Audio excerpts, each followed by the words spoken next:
Hello అందరికీ, గుత్తి వంకాయ curry కోసం ముందుగా వంకాయలను అలా కట్ చేసుకొని పెట్టుకోవాలి.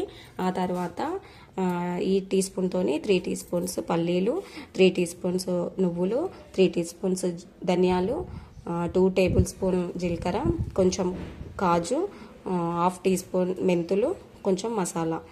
ఆ తర్వాత కొంచెం చింతపండు కూడా రసం కోసం నానబెట్టుకోవాలి. ఆనియన్స్, టమాటాలు, అల్లం వెల్లుల్లి కూడా ఇలా రెడీ పెట్టుకోవాలి.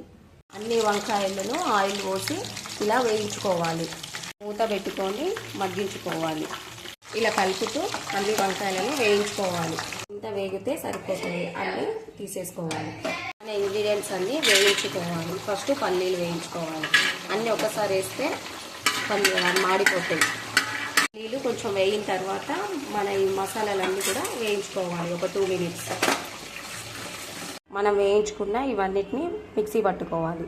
టమాటా, ఆనియన్స్ కూడా మిక్సీ పట్టుకోవాలి. అల్లం వెల్లుల్లి కూడా మిక్సీ పట్టిన దాంట్లోనే మీ రుచికి సరిపడా ఉప్పు, కారము, కొంచెం పసుపు వేసి కలుపుకోవాలి. కలుపుకున్న మిశ్రమాన్ని మనం వేయించుకున్న వంకాయలలో పెట్టుకోవాలి. ఇలా అన్ని వంకాయలకి మసాలా పెట్టుకోవాలి.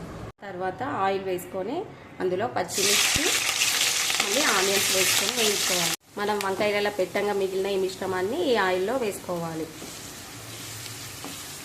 ఇలా ఆయిల్ బయటకు వచ్చే వరకు వేయించుకోవాలి. 2 మినిట్స్ వేగంగానే ఈ వంకాయలు వేసేసుకోవాలి. చింతపండు రసం పోసుకోవాలి. వాటర్ పోసుకొని ఆయిల్ పైకి వచ్చే వరకు ఉడకబెట్టుకోవాలి. మూత పెట్టుకొని మగ్గించుకోవాలి.